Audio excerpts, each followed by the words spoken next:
Minsan, ang pag-ibig ay parang isang lihim na awit. Nagkukubli sa likod ng mga ngiting pilit na binuo. Ako si Leila, at ito ang kwento ng isang pag-ibig na hindi ko inaasahang papasukin ko. Nagkakilala kami ni Marco sa isang party ng kaibigan.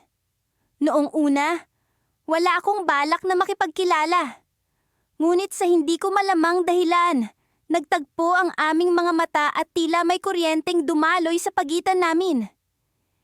Hindi ko ito impormal na inisip, ngunit ang kanyang ngiti ay tila nag-anyaya na lumapit ako. Lumipas ang mga linggo at kami ay patuloy na nagkikita. Hindi ko inasahan na magiging malapit kami sa isa't isa. Sa bawat pagkikita namin, unti-unti kong nararamdaman ang pag-usbong ng isang damdaming hindi ko kayang pigilin. Ngunit alam kong may mali. Alam kong may ibang babae sa buhay ni Marco. Isang araw, habang kami ay naglalakad sa parke, hindi ko napigilang itanong ang tungkol sa kanya. Marco, mahal mo ba siya? Tanong ko na may halong kaba. Tumigil siya at tumingin sa akin. Ang mga mata niya ay puno ng kalungkutan. Oo, Leila, mahal ko siya. Pero ano? Tanong ko, kahit alam kong baka masaktan ako sa kanyang isasagot. Pero hindi ko siya kaya nang hindi ka kasama. Sagot niya, na para bang hinihiling niyang intindihin ko ang kanyang sitwasyon. Sa mga salitang iyon, parang gumuho ang mundo ko. Alam kong mali. Alam kong ako ang pangalawa.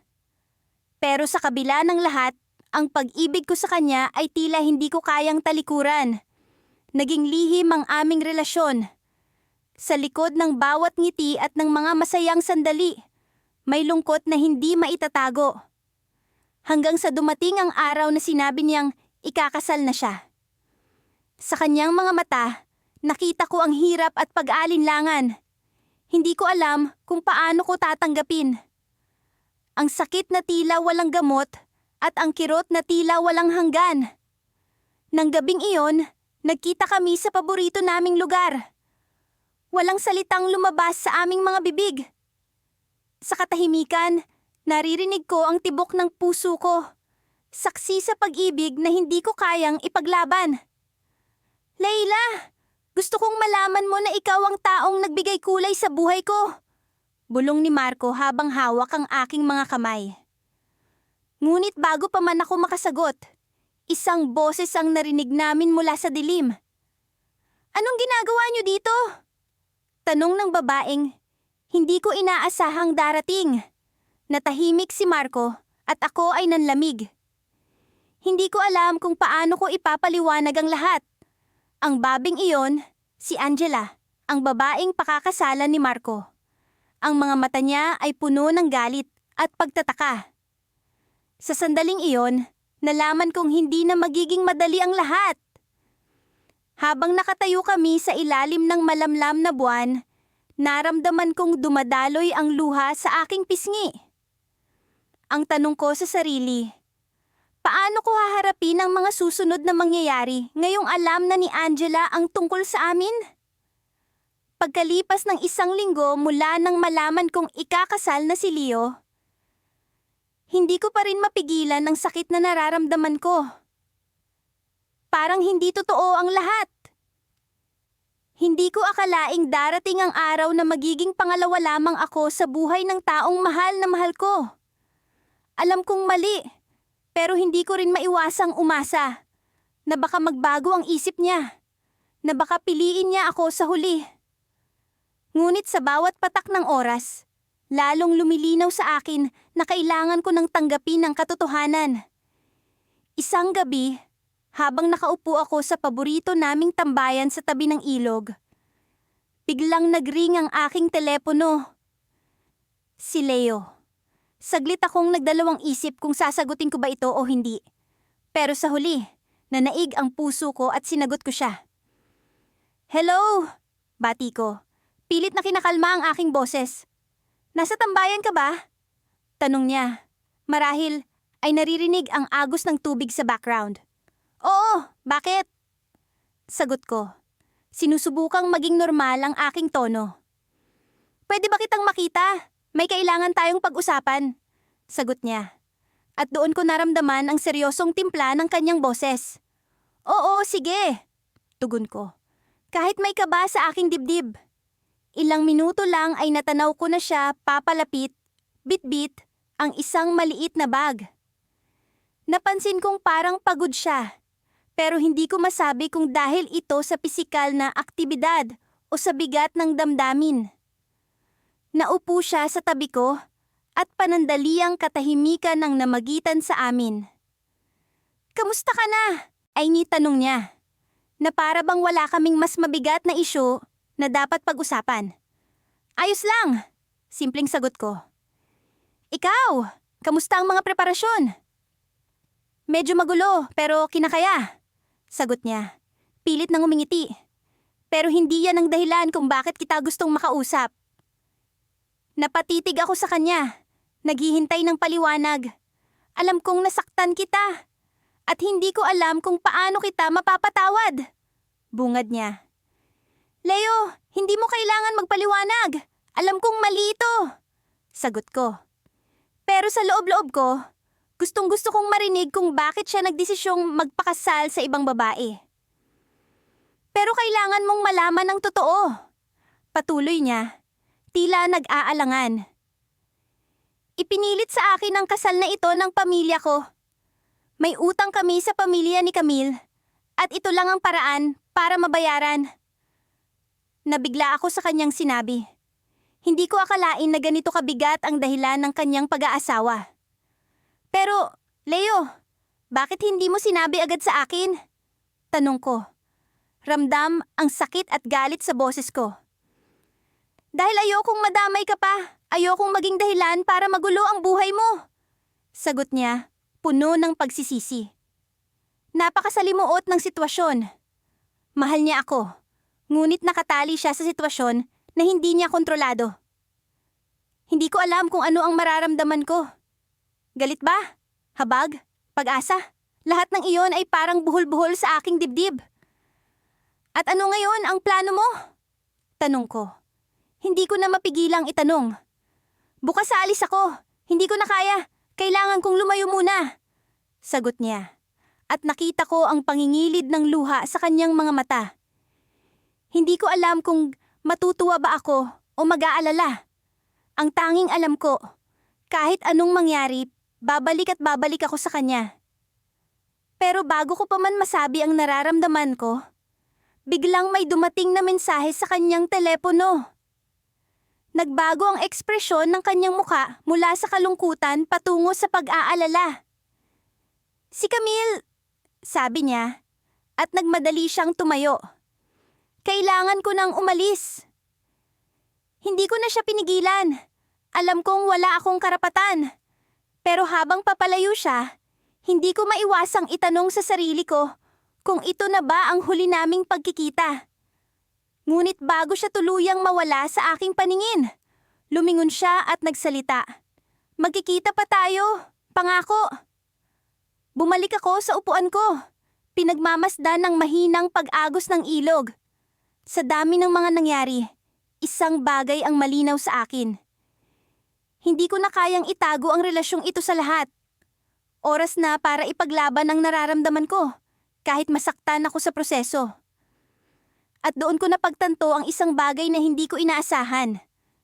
Sa kabila ng lahat, sa kabila ng kanyang pag-alis, may plano akong hindi ko pa nasasabi.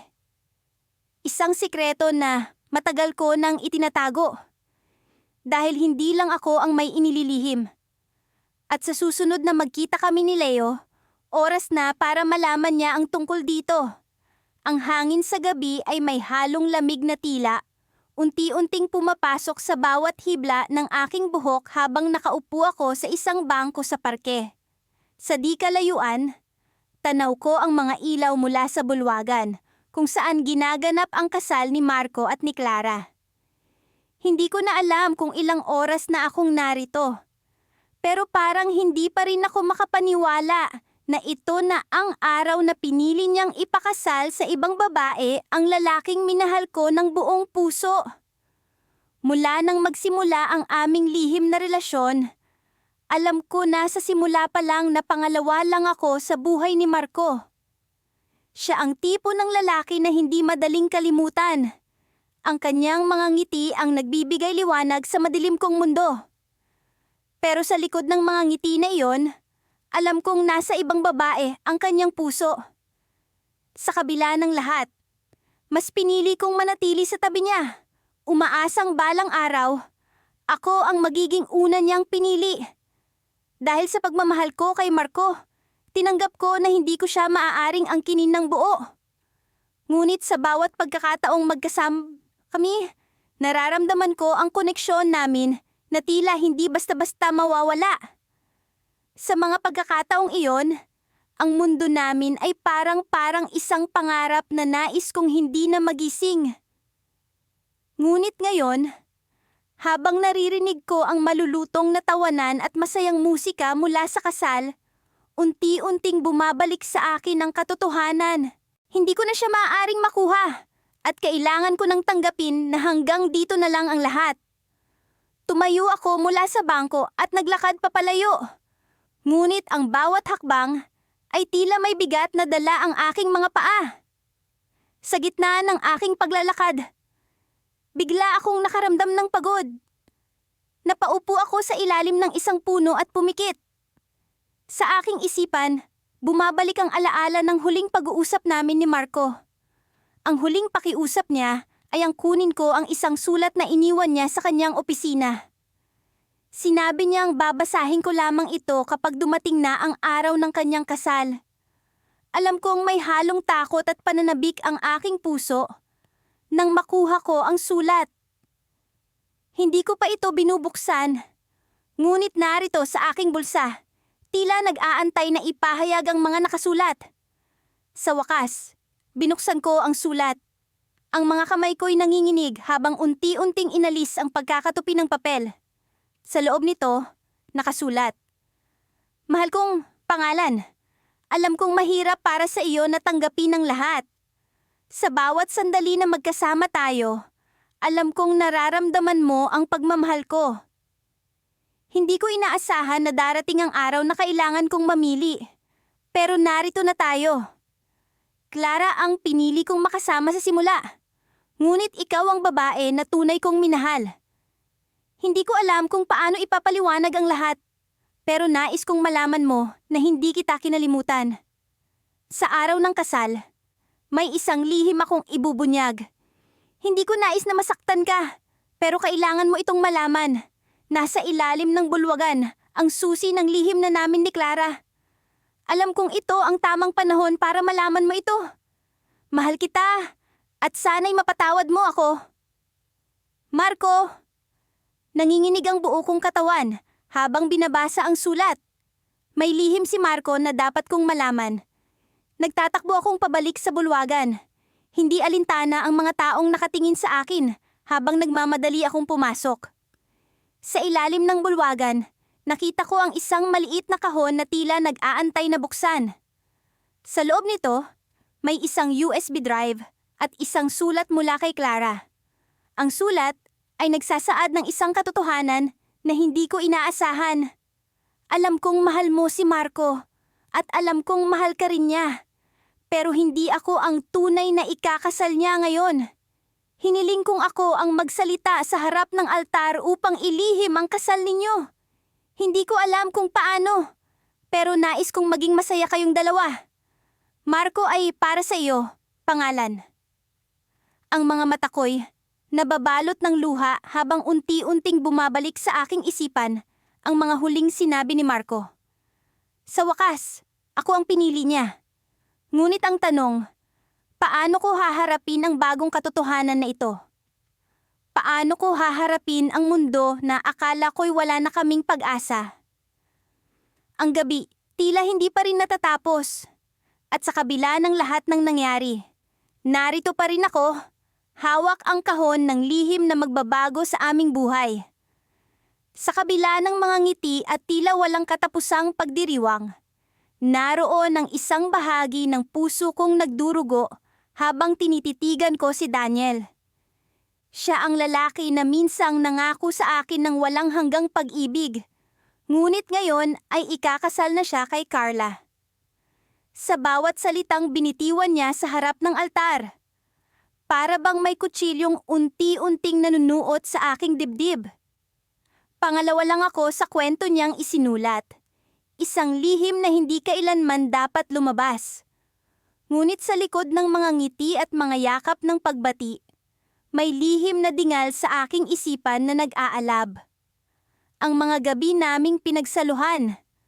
Ang mga pangakong binitiwan niya sa akin habang nakasilong kami sa ilalim ng mga tala. Lahat ng iyon ay tila mga alaala na patuloy na bumabalik, mga alaala na hindi ko kayang isantabi. Sa kanyang mga mata, minsan ko ring nakita ang hinaharap na pinangarap naming dalawa. Sa mga sandaling iyon, habang nasa gitna ng kasiyahan, nagdesisyon akong pumunta sa hardin. Kailangan kong makalayo sa lahat ng ito kahit sandali. Ang mga tanawin ng bulaklak, ang malamig na hangin ng gabi. Lahat ng ito ay tila nagbigay ng pagkakataon sa akin na magmuni-muni. Ano nga ba ang halaga ng pagmamahal kung hindi ka man lang ang pinipiling kasama sa dulo ng kwento? Habang naglalakad, narinig ko ang mga yapak sa likuran ko. Hindi ko na kailangang lumingon upang malaman kung sino iyon. Kilala ko ang mga yapak ni Daniel. Ang lalaking naging bahagi ng bawat pahina ng buhay ko sa nakaraang taon. Alam kong mahirap ito para sa iyo. Bulong niya habang lumalapit. Umiling ako, pilit na pinipigilan ng mga luha. Bakit mo ako hinayaan na umasa, Daniel? Tanong ko. Hindi na nag-abala pang itago ang sakit sa aking boses. Alam mo naman na hindi ko sinadya. Nagising na lang ako isang araw at alam kong siya ang dapat kong pakasalan. Sagot niya. At sa kanyang mga mata, nakita ko ang pagsisisi. Ngunit, ano ba ang silbi ng pagsisisi kung huli na ang lahat? Hinawakan niya ang aking kamay. At sa sandaling iyon, naramdaman ko ang init at sakit ng kanyang mga palad.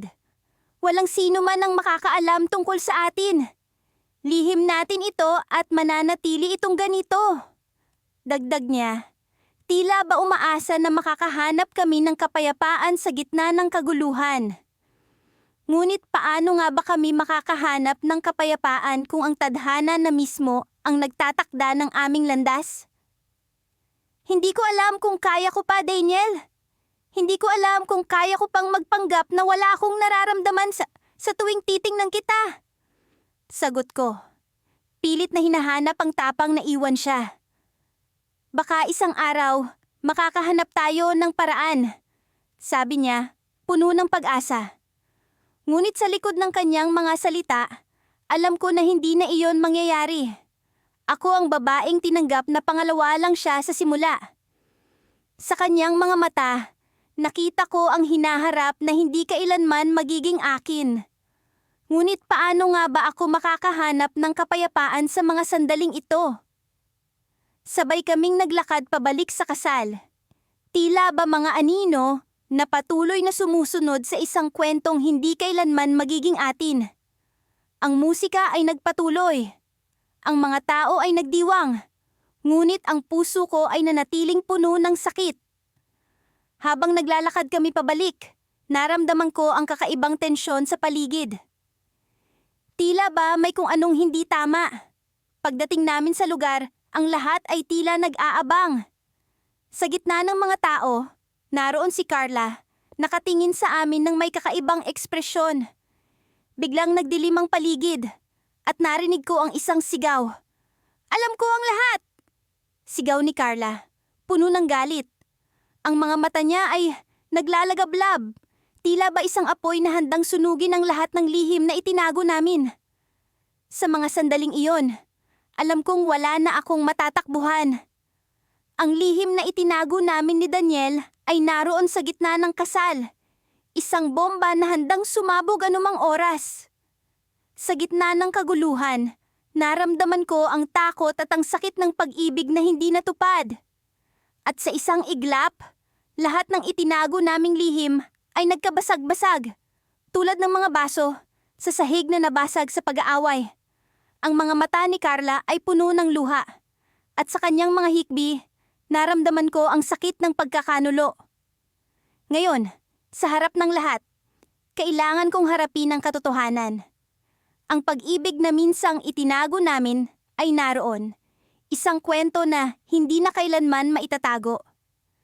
Ngunit sa likod ng lahat ng ito, may isang tanong na patuloy na bumabagabag sa aking isipan.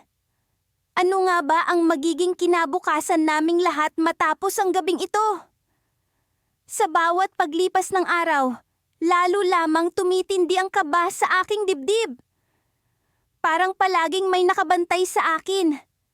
Nag-aabang ng pagkakataon na maipakita ang katotohanan. Ang katotohanang kahit anong pilit kong ikubli, ay parang usok na palaging lumalabas kahit gaano pa ito itago. Ang relasyon naming lihim ni Adrian, sa kabila ng nalalapit niyang kasal kay Karen, ay isang panganib na halos sumabog anumang oras. Nang gabing iyon, nagkasundo kaming magkita sa isang maliit na kafe na malapit sa aming pinagtatrabahuhan. Akala ko'y magiging isang ordinaryong gabi lang ito ng aming pag-uusap. Pero sa bawat sandal ng aming pag-uusap, ay may nararamdaman akong kakaiba kay Adrian. Para bang may hindi siya masabi. May hindi maibulalas na kinikimkim sa kanyang dibdib. Adrian, may problema ba? Tanong ko habang nakatingin sa kanyang mga mata na puno ng alinlangan. Umiling siya. Ngunit ang kanyang mga mata ay nagsasabing may ibang dahilan ang kanyang katahimikan. Wala, pagod lang sa trabaho. Sagot niya. Pero hindi niya ako kayang tingnan sa mata. Alam kong may mali. Kilala ko siya ng higit pa sa ibang tao. Alam ko ang bawat pilantik ng kanyang pilikmata. Ang bawat galaw ng kanyang labi kapag siya'y may dinaramdam. Pero pinili kong manahimik. Marahil ay hindi pa siya handang magkwento. Habang umuusad ang gabi, hindi ko maiwasang isipin ang mga nagdaang araw. Ang mga lihim na pagkikita namin, ang mga sandaling pilit naming itinatago sa mundo. Alam kong mali, alam kong isang araw ay matatapos din ito, ngunit ang puso ko'y patuloy na umaasa sa isang himala. Sabihin mo nga sa akin, paano mo nagagawang ngumiti sa kabila ng lahat? Tanong niya bigla na tila isang tanong na may mas malalim na kahulugan. Dahil may mga bagay na kahit masakit, ay nagiging dahilan ng ngiti. Dahil sa kabila ng lahat, kahit papaano ay kasama kita ngayon. Sagot ko, na may pilit na ngiti. Ngumiti siya pabalik, pero ang kanyang ngiti ay puno ng lungkot. Alam mo bang pinapangarap kong sana'y ikaw na lang ang kasama ko sa paglalakad sa altar? Bulong niya, habang hawak ang aking kamay. Natahimik ako. Hindi ko alam kung ano ang isasagot. Alam kong sa bawat katagang sinasabi niya, ay lalo lamang akong nahuhulog sa isang bangin na walang kasiguraduhan kung may sasalong lambat sa dulo. Pero bago pa man ako makapagsalita, tumunog ang kanyang telepono. Si Karen ang tumatawag. Agad na nag-iba ang kanyang anyo. Mula sa isang taong puno ng pag-aalala, ngayon ay isang taong pilit na nagpapakamasaya. Sandali lang, kailangan kong sagutin ito.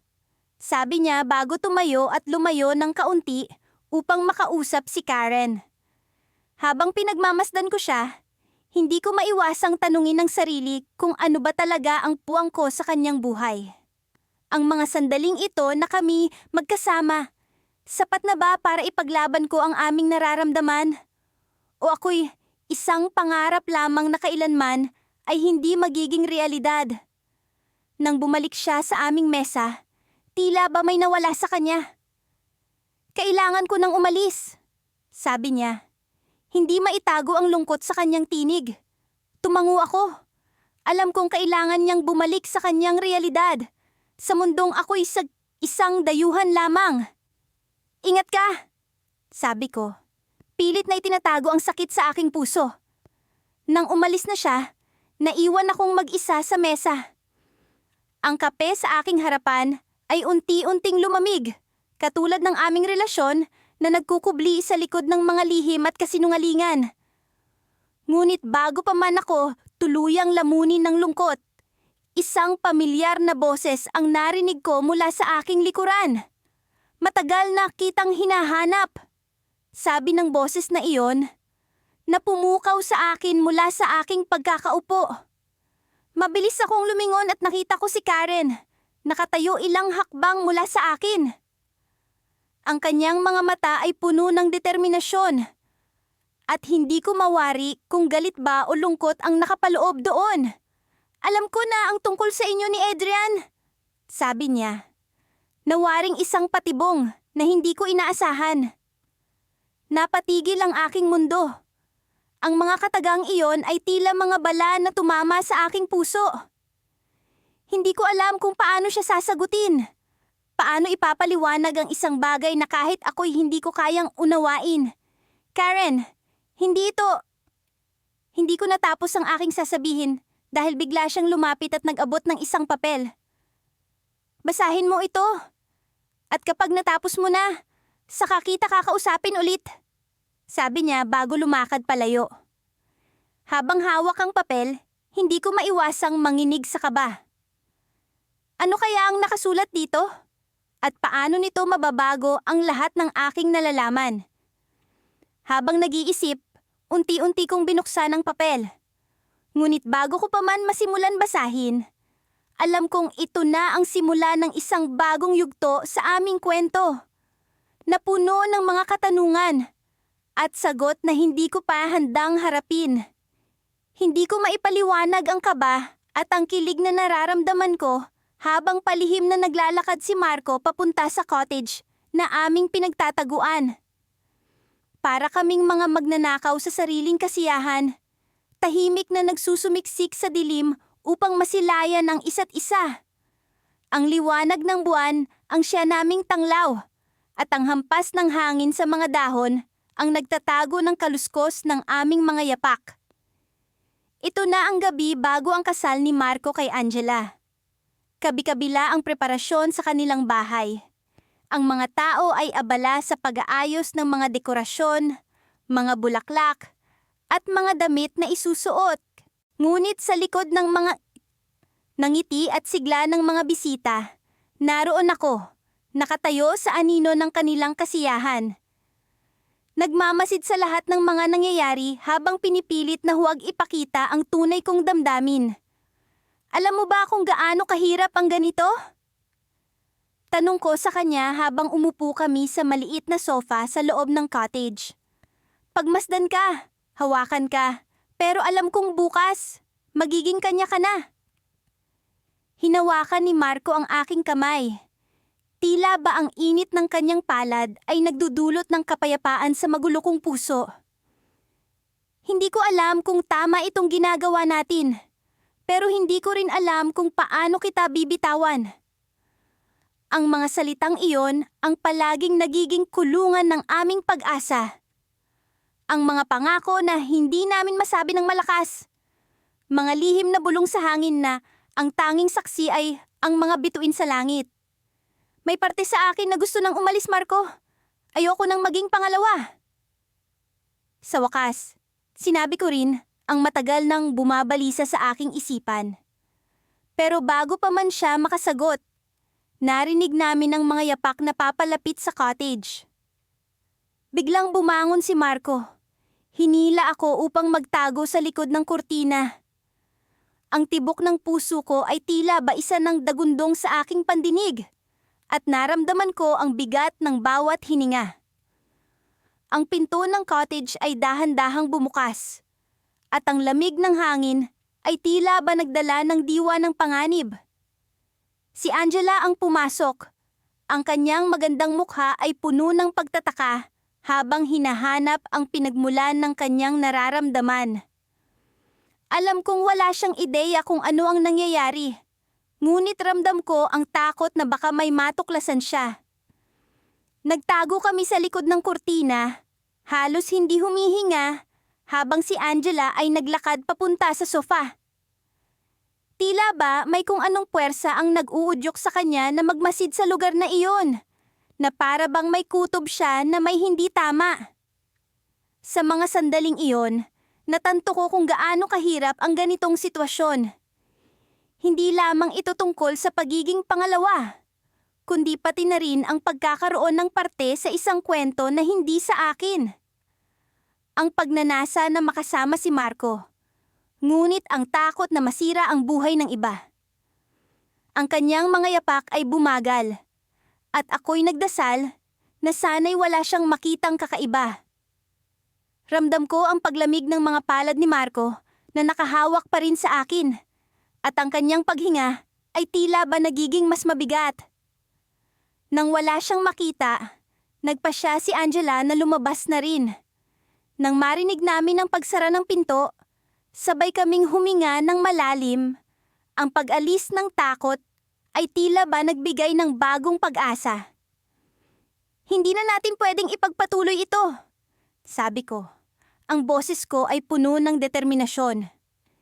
Kailangan na nating magdesisyon. Bago pa man siya makasagot, narinig namin ang pagring ng kanyang telepono. Ang kanyang mga mata ay nagulat nang makita ang pangalan ni Angela sa screen. "Sandali lang," sabi niya. Binaba ang tawag at binaling ang tingin sa akin. Hindi ko siya kayang saktan. Ang mga salitang iyon ay tila ba isang palaso sa aking puso. Alam ko ang nararamdaman niya, at ramdam ko rin ang hirap ng kanyang sitwasyon. Ngunit alam ko rin na kailangan kong magdesisyon para sa sarili ko. "Marco, mahal kita, pero kailangan kong mahalin ang sarili ko." Tumalikod ako, at sa unang pagkakataon, naglakad palayo sa kanya. Ngunit bago pa man ako makalayo, narinig ko ang pagring ng telepono ko. Nang tingnan ko ang screen, isang hindi kilalang numero ang tumatawag. Sinagot ko ito, at ang boses sa kabilang linya ay nagbigay ng twist na hindi ko inaasahan. "Alam ko ang tungkol sa inyo ni Marco," sabi ng boses. "At kung hindi ka titigil, sisiguraduhin kong hindi matutuloy ang kasal bukas." Bigla akong natigilan. Hindi alam kung paano magre-react. Sino siya? Paano niya nalaman? Ang mga tanong ay naglalaro sa aking isipan, at alam kong isang malaking desisyon ang kailangan kong gawin. Sa sandaling iyon, naiwan akong nakatayo sa gitna ng dilim. Ang aking damdamin ay nag-uumpugan sa pagitan ng pag-asa at takot. Ang lihim na relasyon namin ni Marco ay hindi na lamang tungkol sa amin, kundi pati na rin sa mas malalim na misteryo na kailangan naming harapin. Malamig ang hangin na naglalagas ng mga dahon sa labas ng bintana ko. Habang ako'y nakaupo sa gilid ng kama, pinagmamasdan ang mga larawan namin ni Marco. Sa bawat ngiti na nakapinta sa kanyang mukha, tila may tinik na bumabaon sa puso ko. Alam kong ako'y pangalawa lamang, isang lihim na hindi dapat lumabas sa liwanag ng araw. Ngunit paano mo nga ba pipigilan ng puso kung ito ay magpasya ng magmahal? Sa kabila ng lahat, sa kabila ng mga sandaling akin lang siya, nandoon pa rin ang katotohanan na si Marco ay ikakasal na. Sa isang linggo, magiging ganap na silang mag-asawa ni Isabel. Isang masakit na katotohanan na alam kong hindi ko kayang takasan. Ngunit sa kabila ng lahat, may isang bahagi sa akin na hindi tumitigil sa pag-asa, na baka sakaling magbago ang lahat. Nagsimula ang umaga ko sa isang tawag mula sa kanya. Ang boses ni Marco ay puno ng pag-aalala. Isang bagay na madalas kong marinig tuwing kami magkasama. Sa kabila ng kanyang nalalapit na kasal, hindi maikakaila ang saya sa kanyang tinig kapag kami nag-uusap. "Mahal, pwede ba tayong magkita mamaya?" Tanong niya. May halong pag-aalinlangan sa kanyang boses. "Bakit? May problema ba?" Sagot ko. Kahit alam kong bawat pagkikita namin ay puno ng panganib, may kailangan akong sabihin sa'yo. Mahalagang mahalaga ito. Napuno ng kaba ang dibdib ko. Ano nga kaya ang sasabihin niya? Alam kong sa bawat pagkikita namin ay may isang bagay na dapat isakripisyo. Isang bahagi ng aming mga sarili na dapat itago. Ngunit sa pagkakataong ito, ang kanyang boses ay puno ng determinasyon. Tila may pagbabago sa hangin. Nagkita kami sa isang parke na madalas naming puntahan. Habang kami ay naglalakad sa pagitan ng mga puno, ramdam ko ang tensyon sa hangin. Tila may kakaiba sa mga mata ni Marco. Isang bagay na hindi ko maipaliwanag. Hinawakan niya ang kamay ko, at ang init ng kanyang palad ay nagbigay sa akin ng kaunting kapanatagan. Mahal, alam kong mahirap ang sitwasyon natin. Simula niya, habang bumibigat ang kanyang mga salita. Pero hindi ko na kayang itago ito. May isang bagay na dapat mong malaman. Tumingin ako sa kanyang mga mata, puno ng pag-aalala at pag-asam. Ano nga kaya ang sasabihin niya? Sa loob ng ilang segundo, tila tumigil ang oras, habang ako'y naghihintay sa kanyang mga susunod na sasabihin. Hindi ko kayang magpatuloy sa kasal na ito. Hindi ko kayang pakasalan si Isabel. Ang kanyang mga salita ay tila isang bomba na sumabog sa aking isipan. Anong ibig mong sabihin? Tanong ko. Hindi makapaniwala sa narinig. Ikaw ang mahal ko. Ikaw ang gusto kong makasama habang buhay. Hindi ko alam kung paano magre-react. Sa loob ng maraming buwan, tinanggap ko na ang aking tadhana bilang pangalawa. Ngunit sa pagkakataong ito, tila nagbukas ang pintuan ng isang bagong mundo.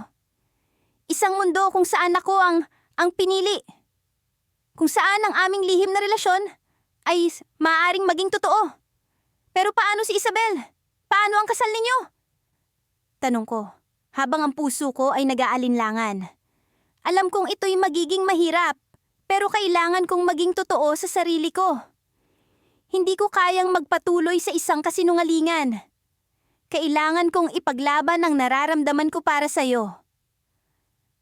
Sa kabila ng kanyang mga salita, alam kong hindi magiging madali ang lahat. Ang desisyon niyang ito ay puno ng komplikasyon. Si Isabel, ang mga pamilya nila, ang kanilang mga kaibigan. Paano nga ba namin haharapin ang mga taong maaaring masaktan? Ngunit sa kabila ng lahat ng ito, isang bahagi sa akin ang nabuhayan ng pag-asa. Sa wakas, narito ang simula ng isang bagong yugto. Isang pagkakataon na maging totoo sa aming nararamdaman. Isang mundo kung saan kami ay malayang magmahal. Habang kami naglalakad palayo sa parke, nabubuo sa akin ang pag-asa na baka sakaling kaya naming lampasan ang lahat ng ito. Ngunit sa kabila ng saya na nararamdaman ko, isang tinig na puno ng pag-aalinlangan ang pumasok sa isipan ko. Isa bang tama na ipaglaban ang aming pag-ibig sa kabila ng lahat ng maaaring masaktan? Sa aking pag-iisip, isang mensahe ang dumating sa telepono ko. Isang mensahe mula kay Isabel. Alam ko na ang lahat. Ang mga salita ay nagbigay ng lamig sa aking dibdib. Ano nga kaya ang mangyayari ngayon? Paano namin haharapin ang kinabukasan na puno ng pagsubok? Sa pagkakataong ito, hindi ko alam kung saan kami patungo. Ngunit ang isang bagay ay sigurado. Ang aming lihim ay hindi na lihim. Ito ang simula ng isang hindi inaasahang laban. Isang laban para sa pag-ibig na puno ng panganib at pag-asa. Sa bawat araw na lumilipas, unti-unti kong nararamdaman ang bigat ng desisyon kong manatili sa isang relasyong walang kasiguraduhan. Parang ako'y naglalakad sa manipis na yelo. Kinikilala ang bawat hakbang na baka magdulot ng pagguho ng lahat ng itinayo namin ni Alex. Alam kong malapit na ang araw ng kasal niya kay Leila, at sa kabila ng aking mga ngiti, patuloy akong tinutukso ng katotohanang pangalawa lang ako hindi tangao sa buhay niya.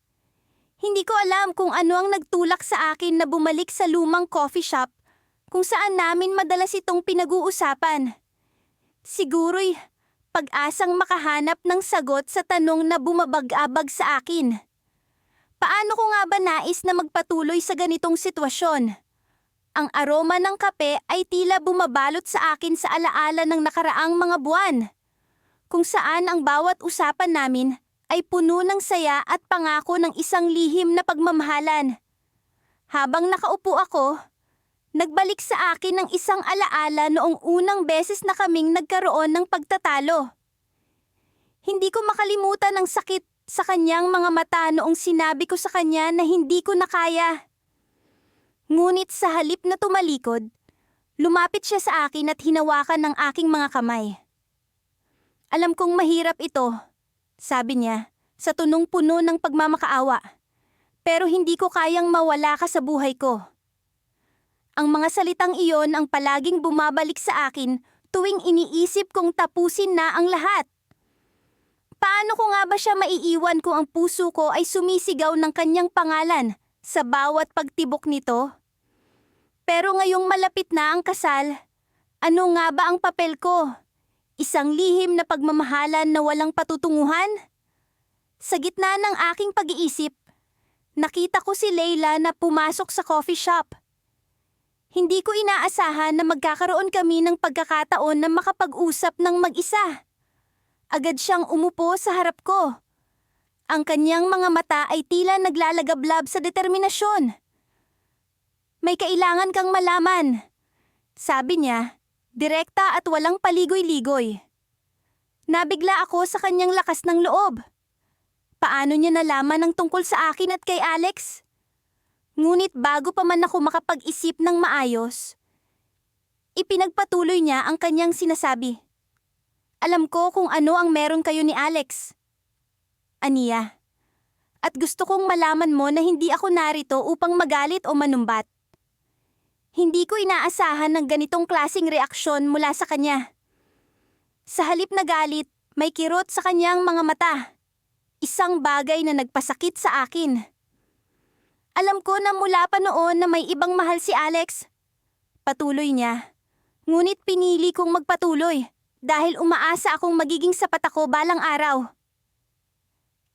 Ang mga salitang iyon, ang tila nagpalubog sa akin sa isang masalimuot na katotohanan. Pareho pala kami ng nararamdaman. Pareho kami ng sakit na dinadala.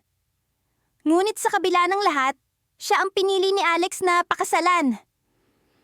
Ito ang alok ko sa'yo, sabi ni Leila. Kung talagang mahal mo siya, kung talagang mahal ka niya, ipaglaban mo siya sa araw ng kasal namin. Hindi ko alam kung paano ko haharapin ng ganitong klaseng alok. Sa isang banda, ito ang pagkakataon na maipaglaban ng pagmamahalan namin ni Alex.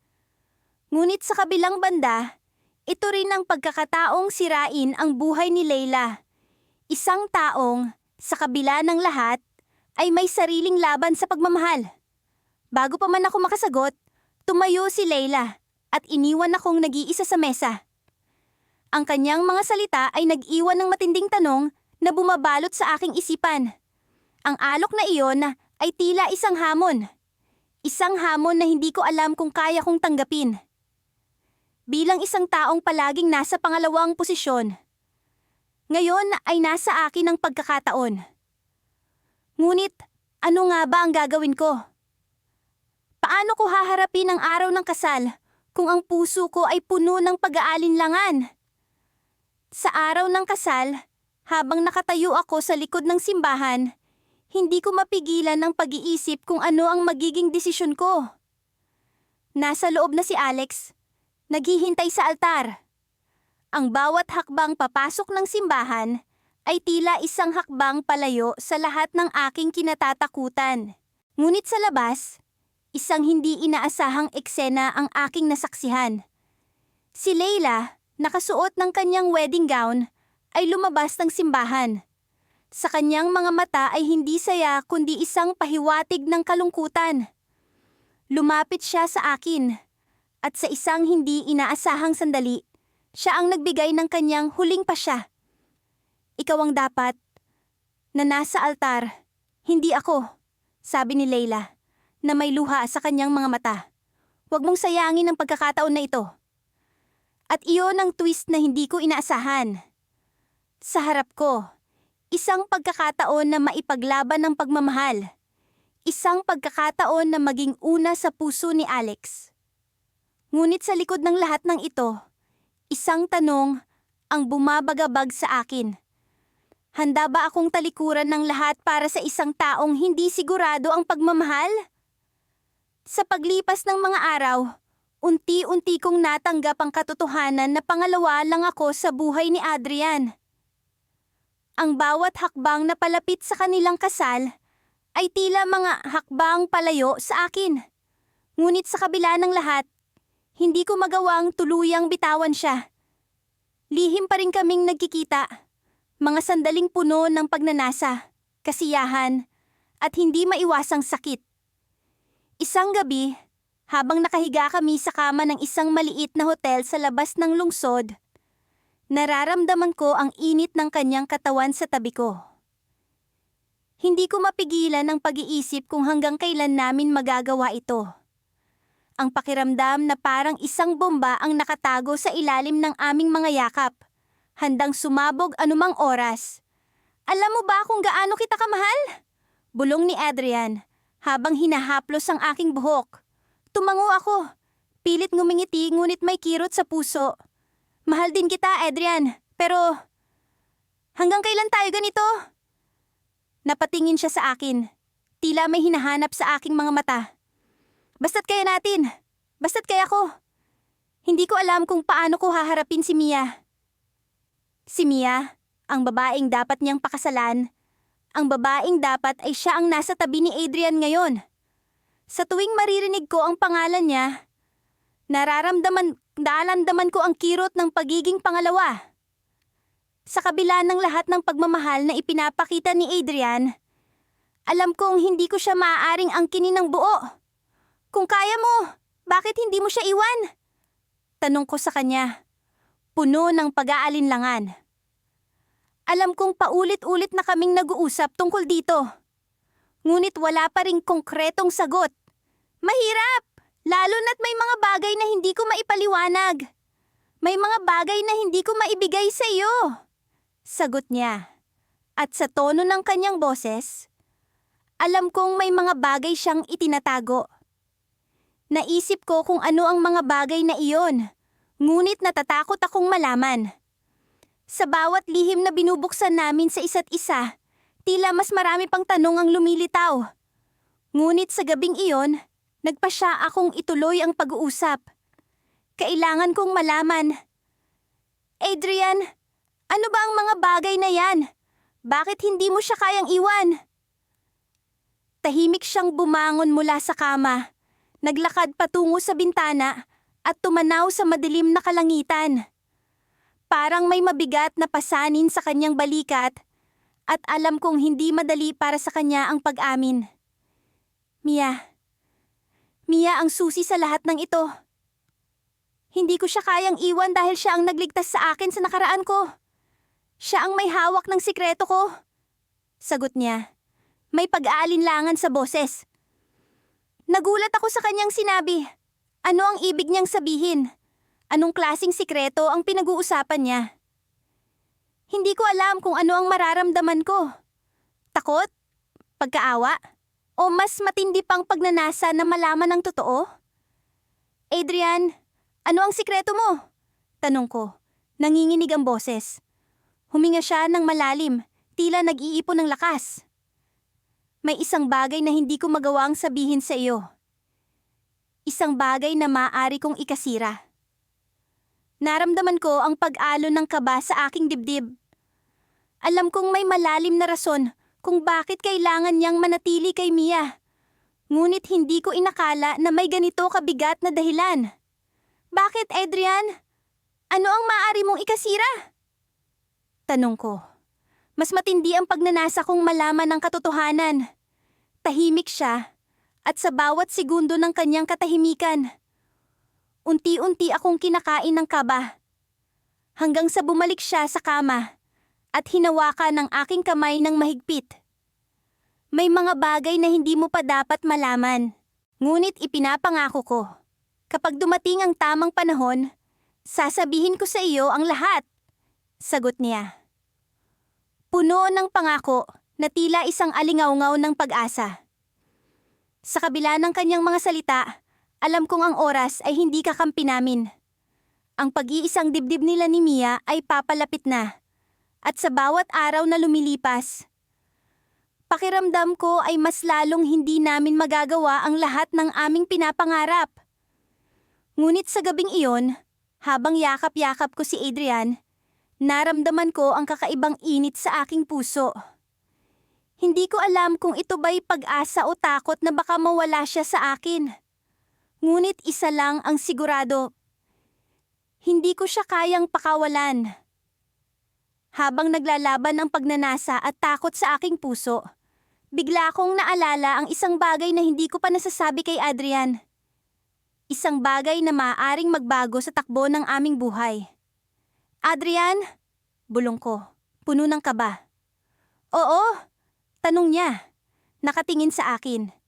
May sasabihin din ako sa iyo. Isang bagay na kailangan mong malaman. Bago ko pa man masabi, bumukas ang pinto ng kwarto at isang pamilyar na boses ang pumuno sa silid. Adrian! Bakit nandito ka? Nanlaki ang mga mata ko, habang si Adrian ay tila natigilan. Si Mia, nakatayo sa pintuan, puno ng pagtataka at pagkabigla. Sa isang iglap, naramdaman ko ang pagguho ng mundo ko. Ang sikreto namin ni Adrian, ang relasyon namin, lahat ay nasa panganib. Sa paglipas ng mga araw na tila ba mga patak ng ulan sa bintana ng kotse, hindi ko maiwasang mag-isip kung saan papunta ang lahat ng ito. Si Marco, ang lalaking mahal ko at ang lalaking sa simula pa lang ay alam kong hindi magiging akin ng buo, ay patuloy na nagpapakita ng pagmamahal na para bang ako ang tanging bituin sa kanyang kalangitan. Ngunit sa likod ng bawat matatamis na salita, naroon ang realidad na ikakasal siya kay Ana, isang katotohanang hindi ko kayang kalimutan.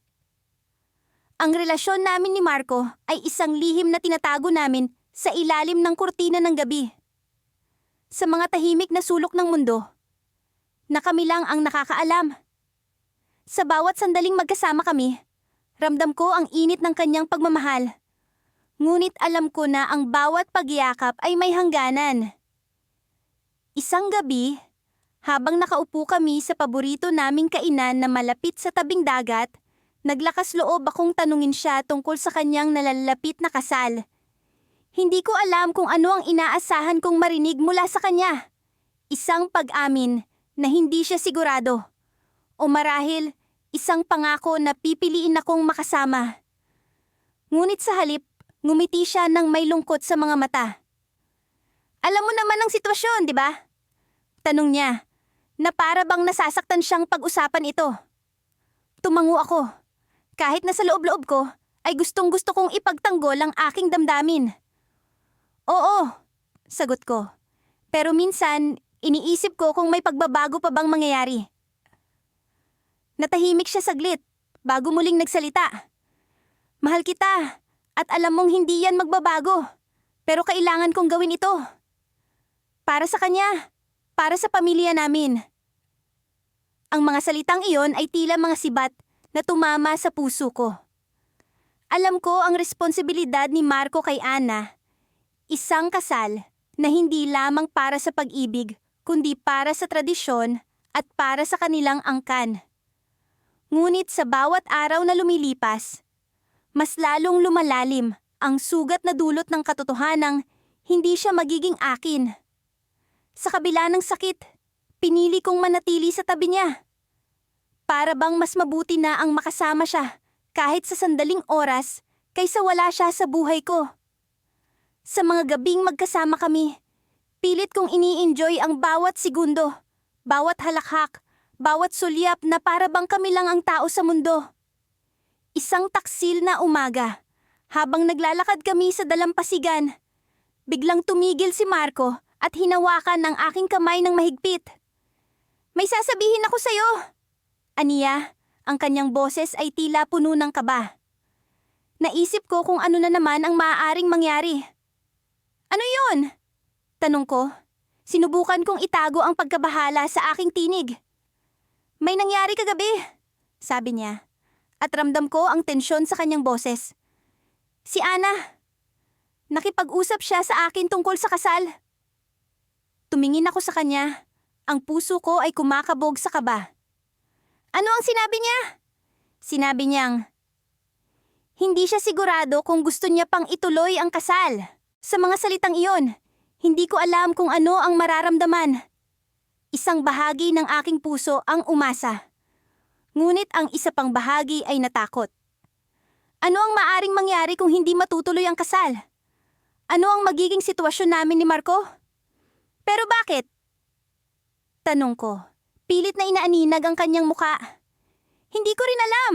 Basta sinabi lang niya na parang may kulang, na parang may mali. Ang mga salitang iyon ay nagpatibok ng pag-asa sa dibdib ko.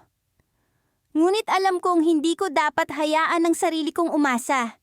Hindi ko dapat. Lalo na't alam kong sa likod ng lahat ng ito ay maaaring may mas malalim na dahilan. Habang naglalakad kami pabalik sa kotse, tinapik ni Marco ang balikat ko. Ano man ang mangyari, hindi kita pababayaan. Pangako niya. At sa sandaling iyon, naisip ko na marahil ay may pag-asa pa para sa aming dalawa. Ngunit sa likod ng bawat pangako, alam kong may mga bagay na hindi ko pa rin alam. At sa pagdating ng gabi, habang magkasama kaming nakaupo sa ilalim ng mga bituin, isang mensahe ang natanggap ko mula kay Ana. Kailangan nating mag-usap, sabi niya. Hindi ko alam kung ano ang ibig sabihin nito. Ngunit alam kong may mga bagay na kailangang linawin. Habang tinitingnan ko ang mensahe, ramdam ko ang kaba sa dibdib ko. Ano ang maaring mangyari? Ano ang gusto niyang pag-usapan? Sa sandaling iyon, alam kong kailangan kong harapin ang katotohanan. Ngunit sa likod ng lahat ng ito, isang twist ang naghihintay. Isang bagay na maaring baguhin ang lahat ng alam ko tungkol sa aming lihim na relasyon. At sa gitna ng gabing iyon, sa ilalim ng mga bituin, ang puso ko ay puno ng pag-asa at takot. Habang iniisip kung ano ang susunod na mangyayari. Sa isang malamig na gabi ng Disyembre, naglalakad ako sa kahabaan ng kalsada patungo sa aming nakasanayang tagpuan ni Marco. Ang mga ilaw ng Pasko na nagkikislapan sa paligid ay tila nagbabadya ng kasayahan. Subalit sa kaloob-looban, ko'y may kung anong bigat na nakadagan. Alam kong malapit na ang araw ng kanyang kasal kay Clara. At sa bawat oras na lumilipas, ay lalong lumalalim ang sugat sa aking puso. Nang makarating ako sa aming paboritong kafe, nakita ko siyang nakaupo sa isang mesa sa sulok. Nakatitig sa tasa ng kape na tila ba may malalim na iniisip. Agad kong naramdaman ang tensyon sa pagitan naming dalawa habang dahan-dahan akong lumapit. Umupo ako sa kanyang harapan at sandali kaming nagkatitigan. Isang titig na puno ng mga salitang hindi kayang bigkasin ng aming mga labi. Bakit mo ako gustong makausap ngayong gabi, Marco? Tanong ko. Pilit na pinipigil ang pag-alon ng aking damdamin. Alam kong bawat saglit na magkasama kami, isang hakbang palapit sa hindi maiiwasang wakas. Tumikhim siya at saglit na tumingin sa bintana, tila iniisip kung paano niya sisimulan ang kanyang sasabihin. Alam kong hindi ito madali para sa'yo at hinding-hindi mo man naramdaman, pero importante ka sa akin. Aniya, sabay baling muli ng tingin sa akin. Napayuko ako, nag-iisip kung gaano kahalaga ang mga sandaling ito sa kanya kumpara sa mga oras na inilaan niya para kay Clara. Marco, ilang araw na lang ang natitira. Mahina akong sambit. At pagkatapos ng kasal, hindi ko na alam kung saan tayo babagsak. Naramdaman ko ang kanyang kamay na marahang dumantay sa aking kamay. Mainit ang kanyang haplos. Ngunit sapat ba ito para pawiin ng lamig na unti-unting bumabalot sa aming dalawa? Gusto kong malaman mo na kahit sa huling pagkakataon, pinili kita ngayong gabi, bulong niya.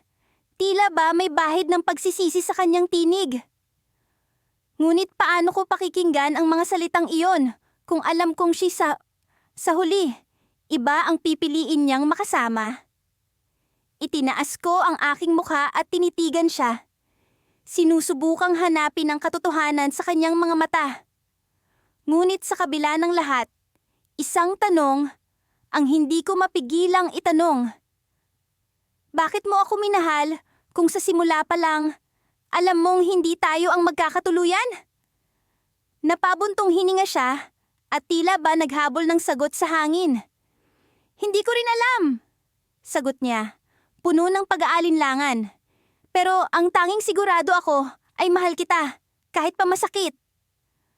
Nakapako kami sa ganoong sitwasyon. Nang biglang may pumasok na tawag sa kanyang telepono, agad niyang sinagot ito. Habang ako na may nagmamasid at nagtataka kung sino ang nasa kabilang linya. Sa bawat segundong lumilipas, nagbabago ang kanyang ekspresyon. Mula sa pagkalito hanggang sa pagkaalarma.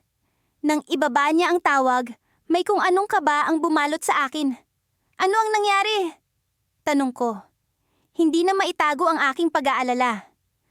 Si Clara, usal niya, nagkaroon ng aksidente. Parang bombang sumabog sa aking pandinig ang kanyang mga salita. Hindi ko alam kung matutuwa ba ako o maawa. Isang bahagi ng akin ang halos sumigaw sa galak, habang ang isa na may lumuluhod sa pagkonsensya. Tumayo siya agad.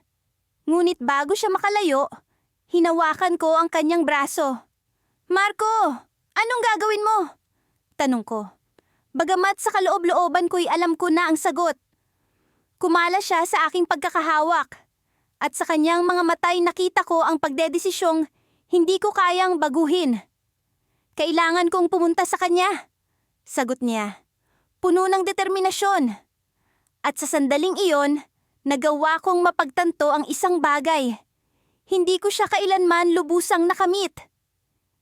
Isa akong anino sa kanyang buhay.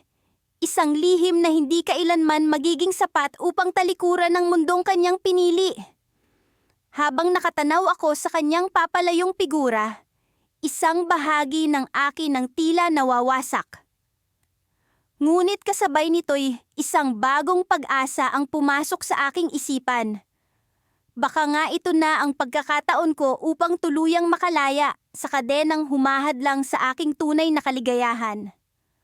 Ngunit sa kabila ng lahat, isang tanong ang naiwan sa aking isipan.